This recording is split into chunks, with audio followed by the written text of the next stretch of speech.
में तो पंथी घर घर होवा में तो पंथी आगे तारा तू सुन गया चलो जाओ भैया देखी का पंथी हो गाँव गाँव मना जाते पंथी गुरु बाबा को हसरे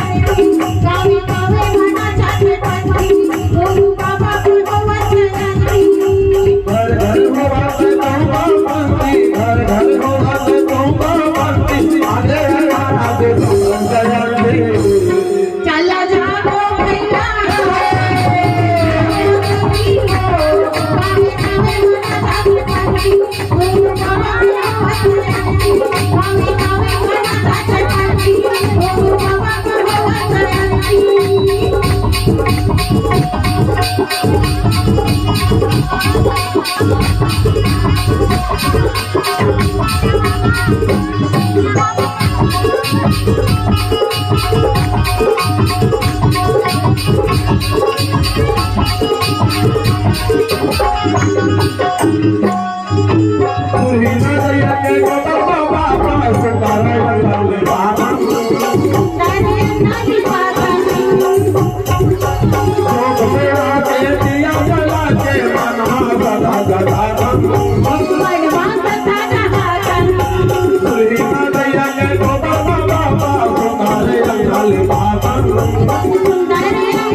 बोलिए गुरु घासीदास बाबा।